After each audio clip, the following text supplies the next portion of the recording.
If you are over 60 and fasting 20 hours a day, you are probably doing more damage to your fat loss than the person eating 3 full meals. Not because fasting does not work, not because you lack discipline, because a specific hormonal shift that happens silently after your 60th birthday has flipped the equation, and the 20-hour window that works reasonably well at 40 produces the opposite outcome at 62. Most people in this age group who are fasting aggressively are actually burning significantly more muscle than fat during the final 3 to 4 hours of that window, and they have no idea it is happening because the scale is not going to tell you that story. The biology will, and that is what I am going to walk you through. The invisible villain in this video is not insulin. Most fasting content stops at insulin, and I understand why. It is the mechanism that makes the clearest narrative. But after 60, there is a second actor running alongside insulin that the wellness industry has almost entirely ignored in its fasting content. That actor is cortisol, not the cortisol of a bad day at the office. The baseline resting cortisol that you carry around every hour of every day, and that has been quietly climbing since your early 50s in ways that are documented in peer-reviewed geroscience literature but almost never mentioned on a podcast or in a fasting app. Here is the specific mechanism. Research published in the journal Psychoneuroendocrinology and later replicated by groups at the University of California, San Francisco, and at Uppsala University in Sweden confirmed that diurnal cortisol patterns shift measurably after age 55. The morning cortisol peak becomes blunted. The evening cortisol floor rises. What this means practically is that instead of cortisol spiking high in the morning and dropping to genuinely low levels by night, you have a flatter, chronically elevated cortisol curve across the full 24 hours. The valleys get shallower, and the valleys are where your fat burns. Here is why that matters for your fast. Cortisol is a catabolic hormone. When it is elevated, your body does not simply stop burning fat. It actively breaks down muscle tissue to generate glucose through a process called gluconeogenesis. The liver converts amino acids from muscle protein into blood sugar to keep your brain fueled. At hour 18, hour 19, hour 20 of an extended fast, when glycogen stores have been depleted for hours and your body is running on internal fuel sources, that elevated baseline cortisol continues doing its manufacturing job. It keeps pulling from the muscle warehouse because that is what it is designed to do when the fuel supply runs low and the cortisol signal stays on. At 40, this is manageable. At 40, your growth hormone levels are sufficient to counteract the catabolic effect of extended cortisol exposure. Growth hormone is the anabolic counterweight. It tells your fat cells to release their stored triglycerides and simultaneously signals your muscle cells to hold their structure. The two hormones compete, and at 40, the competition is roughly balanced even at hour 19 or 20 of a fast. At 62, the competition is not balanced. Research from the Stanford University Medical Center, published in the Journal of Clinical Endocrinology and Metabolism, documented that pulsatile growth hormone secretion declines by approximately 14% per decade, starting in the early 30s. By 60, the average adult has lost 40 to 50% of their peak growth hormone output. The cortisol counterweight is still there. The growth hormone counterweight has shrunk. You extend the fast, cortisol wins, and what leaves your body is not stored fat, it is the muscle you spent decades building. This is not a pessimistic story, it is a precise one. The solution is not to stop fasting, the solution is to find the window where biology works for you rather than against you, where insulin is genuinely low, autophagy is running, fat oxidation is at its daily peak, and cortisol has not yet tipped toward muscle catabolism. That window exists. It is shorter than 20 hours. The research tells us exactly where it starts and ends. I want to slow down here and explain the cortisol muscle catabolism mechanism in specific terms because this is the piece that most fasting educators skip over. And skipping it is exactly why so many people over 60 are fasting hard, feeling disciplined and not losing the weight they expect to lose. Your body stores energy in 3 forms: glucose in the bloodstream, glycogen in the liver and muscles, and triglycerides in adipose tissue, your fat cells. When you fast, your body burns through these fuel sources in sequence: blood glucose first, then liver glycogen, then a mixture of muscle glycogen, breakdown and fat mobilization, and eventually, if the fast is long enough and insulin genuinely low, primarily fat-derived ketones and free fatty acids. The transition from mixed fuel to primarily fat-derived fuel happens around hour 12 to 14 in most metabolically healthy adults. This is the fat-burning window that fasting content talks about constantly. What fasting content does not explain clearly enough is that this transition depends on something beyond just the length of the fast. It depends on the hormonal environment that exists inside that window, specifically on the ratio of glucagon to cortisol to growth hormone. Glucagon rises when insulin falls and signals fat cells to release their stored triglycerides. Growth hormone amplifies fat mobilization from fat tissue and protects muscle simultaneously. Cortisol pushes the liver to manufacture glucose from muscle protein. All three hormones are active during an extended fast.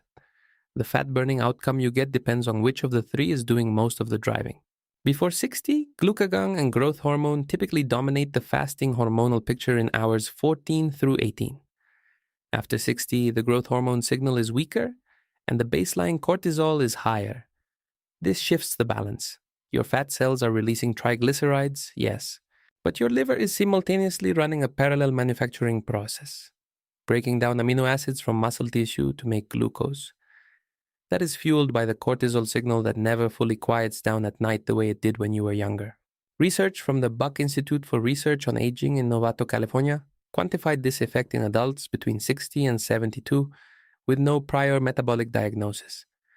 Participants who fasted beyond hour 16 showed disproportionate increases in urinary nitrogen excretion, a direct marker of protein catabolism, compared to participants who held the same caloric deficit but ended their fast at hour 14 to 16. The protein catabolism began accelerating at approximately hour 17 and a half.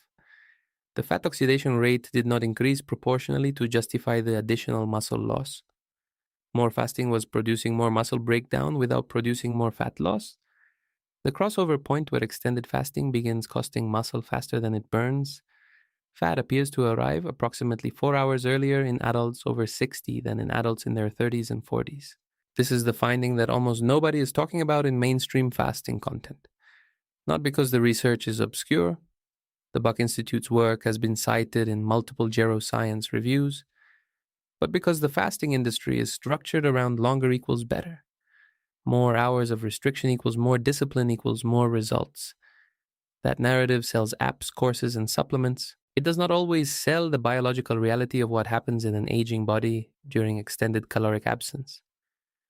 Let me give you the picture of what is actually happening hour by hour in your body when you are past 60 and running a 20-hour fast. Not a theoretical body. Your body, with its specific cortisol profile, its growth hormone decline, its insulin sensitivity pattern, and its changed relationship with every hormonal signal that governs how you use stored fuel. Hour 0 is your last bite of food. The clock starts. Your gut begins absorbing nutrients. Your pancreas releases insulin in response to glucose entering your bloodstream. For the first 2 to 3 hours, you are in the postprandial state. Think of it as the loading dock receiving a shipment. Trucks are in, product is coming off, and nobody is pulling from the existing warehouse inventory. Nothing unusual here. This is identical to what happens at any age. Hours 3 through 6. Gut absorption completes. Insulin begins to fall. But it falls slowly because the metabolic lag between declining circulating insulin and the downstream effects on fat cell receptors is real. Your fat cells do not receive the signal to open up the moment insulin starts dropping. They wait for the signal to stabilize at a genuinely low level before the enzyme responsible for fat release, hormone-sensitive lipase, begins operating at meaningful capacity. By hour 6, your liver is pulling from its glycogen stores to maintain blood glucose.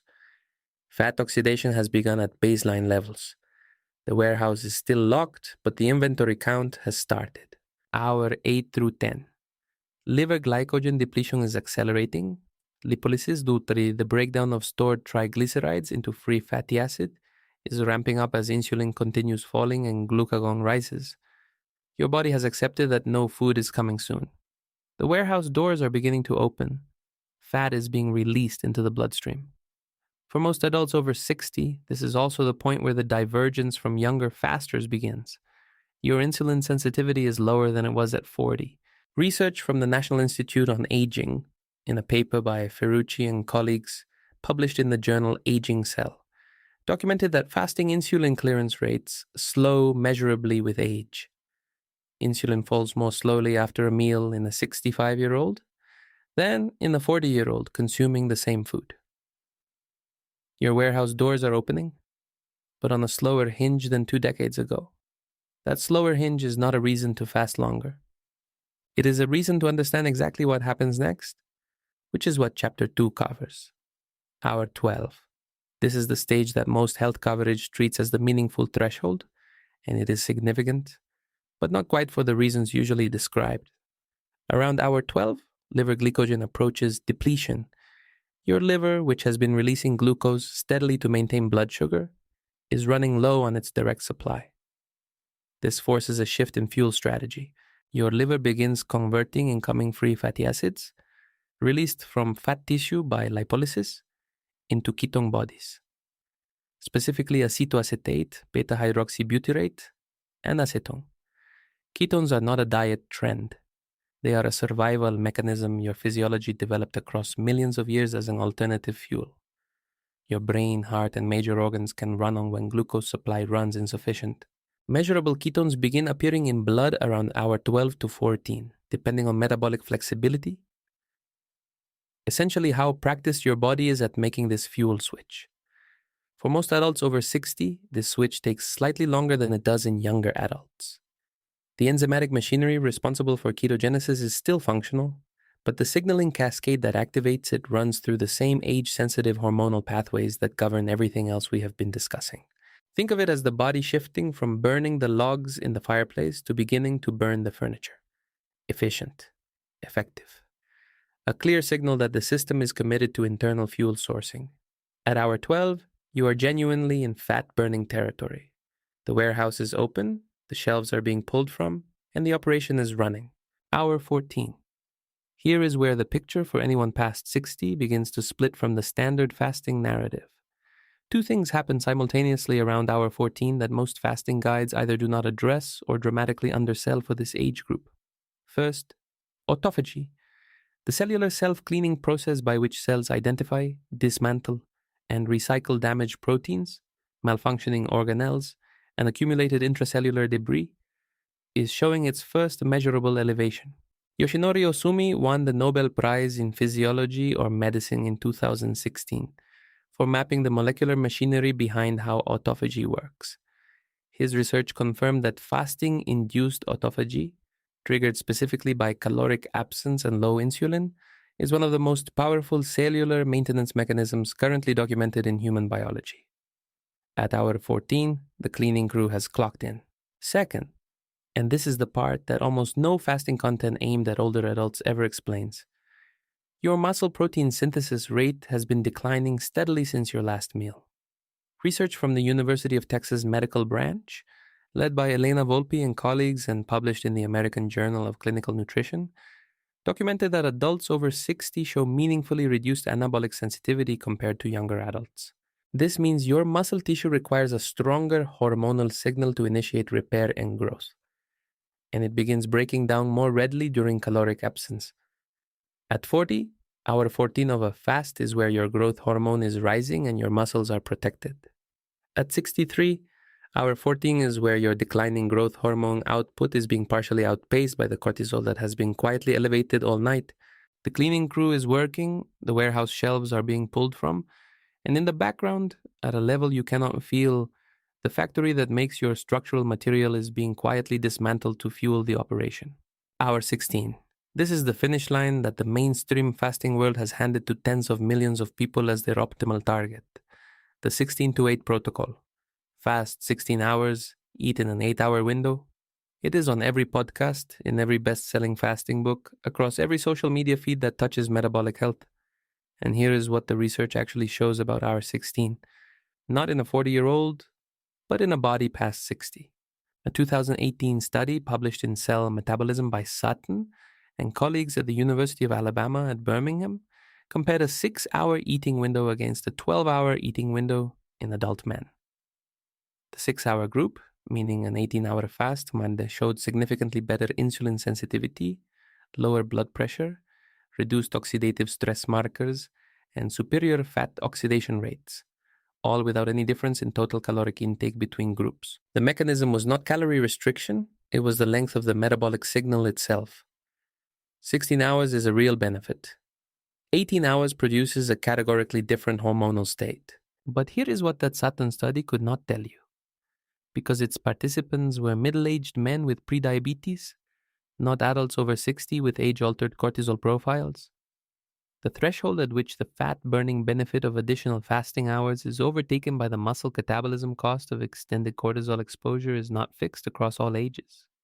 It moves, and it moves earlier as you get older. This is the mainstream betrayal moment for anyone past 60 who has been following standard fasting advice.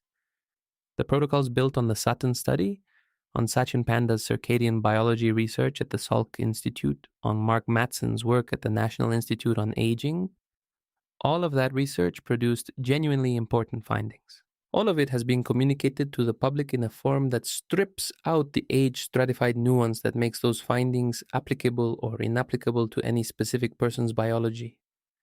You were handed a protocol designed around a population that is not you. You ran it faithfully, and your body responded according to its own biology, not the studies. The invisible cost is muscle. Not a dramatic, sudden, visible loss, a slow, silent erosion of the tissue that governs your metabolic rate, your insulin sensitivity, your physical function. And this is documented in aging research from multiple institutions, including the Mayo Clinic and Johns Hopkins, your all-cause mortality risk. Muscle mass after 60 is not an aesthetic concern. It is a survival variable. And the data from the Buck Institute and from Volpe's group at Texas suggests that aggressive extended fasting without precision timing is quietly accelerating its loss in people who believe they are doing everything right. I want to tell you something personal here because I think the context matters. I am in my mid-60s. I had been running a modified version of the Warrior Diet, a roughly 20-hour fast each day, for close to 2 years before I started seriously reading the geroscience literature on age-stratified fasting outcomes. My weight was stable, my energy was reasonable, my cholesterol had improved. I assumed I'd found the protocol. It was not until I found the Buck Institute's nitrogen excretion data and matched it against my own body composition measurements over those 2 years that I realized what had been happening. My fat percentage had dropped modestly. My lean mass had dropped more than the fat. I had been trading muscle for fat loss results that were smaller than they should have been. I was not failing the fast. The fast was failing me because I was running a protocol built for a body that was not mine. When I adjusted the window, shorter, earlier, with precise composition timing on both ends, the lean mass stabilization happened within 3 months. I'm not offering that as clinical evidence. Individual results vary widely, but when the mechanism the research describes matches what you have been experiencing in your own body, it tends to land differently. Hour 17 to 18. This is where the convergence that makes fasting uniquely valuable occurs, and it is also where the age-specific divergence I have been describing begins to matter most. At hour 17, human growth hormone begins its sharpest elevation of the fasting cycle. Research published in the Journal of Clinical Investigation documented that extended fasting produces significant increases in circulating human growth hormone, with the steepest portion of that rise occurring in the 17 to 24-hour window. Human growth hormone signals fat cells to release stored triglycerides and simultaneously signals muscle cells to preserve lean tissue by preferentially burning fat rather than breaking down protein. This dual action is precisely what makes the fasting window valuable for anyone over 60 trying to lose fat without accelerating muscle loss. The critical question, the one that separates a fasting protocol designed for your biology from one designed for someone 20 years younger, is whether your growth hormone output at 63 or 68 is sufficient to outcompete the cortisol that is simultaneously elevated and pushing your liver toward gluconeogenesis. The answer is person-specific, but the research gives us a reliable approximation. For most adults over 60 with no pharmaceutical support for growth hormone, the growth hormone rise in hours 17 through 20 is real, but meaningfully smaller than it was at 40. The cortisol floor is higher. The growth hormone ceiling is lower. The window in which growth hormone genuinely outcompetes cortisol for control of your fuel sourcing is narrower than it used to be. Extending the fast past that window does not produce more fat burning, it produces more muscle loss with diminishing fat loss returns. Hour 18 is the target, not hour 20, not hour 22. This is not a limitation, it is a specification. A 19-year-old running a 20-hour fast is working with a different instrument than a 64-year-old running the same protocol. The biology that makes fasting work, insulin suppression, glucagon elevation, growth hormone secretion, autophagy activation, all of those mechanisms are present and functional past 60. They are not broken, they are shifted. And a protocol that does not account for that shift will consistently underperform.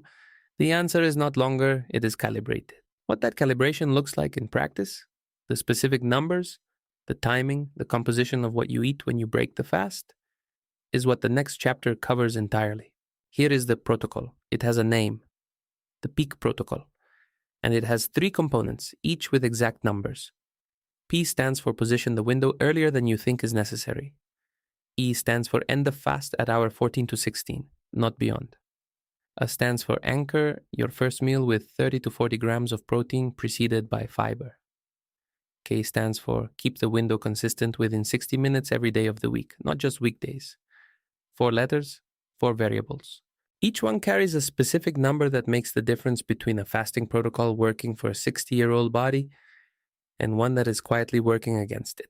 Start with P position. Sachin Panda's circadian biology research at the Salk Institute, published across multiple papers in Cell and Cell Metabolism, consistently shows that eating windows timed to the first half of the day produce significantly better metabolic outcomes than the same window length placed later. An eating window from 7 in the morning to 1 in the afternoon outperforms a window from noon to 6 in the evening across every measured marker: insulin sensitivity, fat oxidation rate, blood pressure, and inflammatory markers, even when total caloric intake is identical between groups. The Sutton study at Alabama found clinically meaningful improvements in insulin sensitivity from early time-restricted eating, even when total calories were held constant. For adults over 60, this timing carries an additional layer of importance. Your cortisol floor is elevated in the evening hours relative to where it was at 40. Eating later means breaking your fast into a hormonal environment where cortisol is relatively higher and insulin sensitivity is relatively lower. You are asking your metabolic machinery to process food at the exact moment in the daily cycle when it is least equipped to do so. The practical target is a window beginning no later than 9 in the morning and closing no later than 3 in the afternoon. A window from 10 to 4 captures most of the benefit if your schedule demands it. What does not work for a body past 60 is a window that ends at 7 or 8 at night.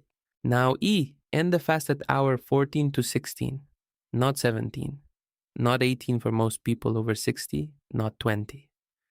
This is the specific adjustment that separates the peak protocol from standard fasting guidance. And it is the one that the mainstream wellness industry will not tell you because it runs against the foundational narrative that more fasting equals more results. Here is the biological case in precise terms. A 2019 review, published in the journal Autophagy, synthesized evidence from multiple animal and human studies and concluded that meaningful autophagic activity in response to fasting begins around hour 12 and reaches meaningfully elevated levels by hour 14 to 16 in most adults. The research from the Buck Institute on urinary nitrogen excretion, the direct marker of protein catabolism, showed that the muscle breakdown rate began accelerating disproportionately at approximately hour 17 and a half in adults over 60. The fat oxidation rate between hour 16 and hour 20 did not increase proportionally to justify that muscle cost. This gives you a precise window. The fat burning benefit peaks between hour 14 and hour 16. The muscle catabolism cost begins accelerating at hour 17 to 18 in older adults due to the cortisol to growth hormone imbalance we covered in the previous 2 chapters. The optimal fast for a body past 60 ends somewhere in that 14 to 16 hour range, not because the biology stops working at hour 16, because the biology shifts at hour 17 and what it shifts toward is not more fat burning, it is more muscle dismantling. You are not leaving fat-burning benefit on the table by stopping at hour 15. You are stopping before the cortisol machinery begins outpacing the growth hormone signal. You are getting the fat loss without paying the muscle tax. Now, A, Anchor the first meal with fiber, then protein. This is the refeed composition piece, and it is where most people who get the fasting window right immediately undo the benefit. The most common mistake at meal 1 is breaking the fast with rapidly digesting carbohydrates, a piece of fruit, oatmeal with honey, a smoothie built around banana. These feel like light, intuitive, healthy choices. They generate a sharp insulin spike that terminates fat oxidation almost immediately and simultaneously suppresses the growth hormone that has been elevating during the final hours of the fast. Research from Krista Varadi's group at the University of Illinois, Chicago, some of the most rigorous human clinical data on time-restricted eating available, consistently supports breaking the fast with protein first, specifically 25 to 40 grams of high-quality protein before introducing significant carbohydrate content. The mechanism is precise. Protein stimulates mTOR, the cellular pathway that governs protein synthesis and muscle repair, and initiates muscle protein synthesis at exactly the moment when growth hormone levels from the fast are still elevated. This creates an anabolic environment where muscle tissue receives a repair signal while the fat-burning state winds down gradually rather than shutting off all at once. But for adults over 60, there is an additional layer that Varadi's trials and most mainstream fasting content do not address. The anabolic sensitivity problem documented by Elena Volpi's group at Texas means your muscle tissue needs a larger leucine signal to fully activate mTOR than a younger adult requires. Research published in the Journal of Nutrition by Padden Jones and colleagues found that adults over 65 need approximately 40% more leucine per meal to achieve the same anabolic response as a 30-year-old. This translates to a higher protein target at meal 1, 35 to 45 grams, rather than the 25 to 35 that most fasting protocols recommend across all ages. The sequencing matters as much as the quantity. Lead with 2 to 3 tablespoons of olive oil or half an avocado and a cup of fibrous vegetables before the protein arrives. This slows gastric emptying and blunts the rate of amino acid absorption. The mTOR activation still occurs. You want it to because muscle maintenance after 60 depends on it, but it rises gradually rather than sharply. The final segment of your fasting window completes more fully before the warehouse manager calls in the full crew and shuts down the cleaning operation. Now, K, keep the window consistent within 60 minutes every single day, sitcom, 7 days a week, not 5. Circadian biologist Till Roeneberg at Ludwig Maximilian University of Munich quantified what he calls social jet lag, the circadian disruption that occurs when your behavioral timing on weekends differs from your weekday pattern. Missing your eating window by 3 to 4 hours just 2 days a week is functionally equivalent to flying from New York to London twice weekly in terms of disruption to your metabolic machinery. Data from Sachin Panda's lab, specifically from a 2020 study in cell metabolism tracking real-world adherence via his My Circadian Clock application across hundreds of participants, showed that individuals with more than 60 minutes of window drift across days showed significantly reduced metabolic benefits compared to participants who maintained consistent timing. For adults over 60 whose circadian rhythms are already lower amplitude than they were at 40, the cost of inconsistent timing is higher than in younger adults. Your biological clock recalibrates more slowly. Missing the window by 2 hours on Saturday and Sunday does not simply lose 2 days of progress. It partially destabilizes the circadian entrainment you built across the previous 5 days. The minimum effective consistency for meaningful circadian entrainment appears to be 5 days per week of on-protocol behavior with no more than 60 minutes of variation on the remaining 2 days. This is not 7 days of perfect compliance. That is not realistic for most people, and the data does not require it. But it is not the all-or-nothing pattern that most people default to, where weekdays are structured and weekends are open-ended. 60 minutes of variation is the boundary. Past that, the circadian signal degrades. One final variable worth addressing for anyone over 60 who exercises regularly. A 2016 study published in the Journal of Nutrition and Metabolism documented fat oxidation rates approximately 20 to 30% higher during fasted moderate exercise compared to the same exercise in a fed state. Moderate aerobic exercise, brisk walking, low resistance cycling, performed in the final 2 hours of your fasting window compounds the biological effect of both interventions. High-intensity interval training and heavy resistance work behave differently. For adults past 60, these are best positioned after breaking the fast when amino acids from your first meal are available to buffer the muscle breakdown that high intensity work produces. Running a heavy session in hour 13 or 14 of a fast, when cortisol is elevated and growth hormone is the only counterweight, is a net negative for muscle preservation after 60. The session itself is not the problem. The hormonal environment is. The common mistake that invalidates the entire peak protocol is this.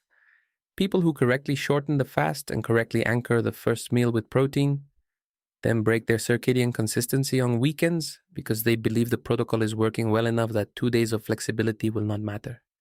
It matters, not because the weekend meals themselves are catastrophically different, but because the circadian disruption degrades the insulin sensitivity and fat oxidation efficiency that made the 14 to 16-hour window productive. You are not maintaining a diet, you are entraining a biological clock. Clocks require consistent signals. 2 days of signal noise each week is enough to prevent full entrainment in an aging circadian system. If you are going to start the peak protocol this week, comment the word peak below. I read every comment, and in 2 weeks I will be back with specific data on how exercise timing interacts with the 14 to 16-hour fasting window in adults over 60, because the interaction between fasted cardio and the cortisol to growth hormone balance at this age is more nuanced than anything mainstream fasting content has addressed. If this is the kind of content you want, mechanisms, not motivation, real numbers, not vague advice, subscribe to this channel. It helps the channel grow and reach more people who need this information. 1 video a week, every week. The biology does not change. The industry just keeps selling a version of it that was never calibrated for your body.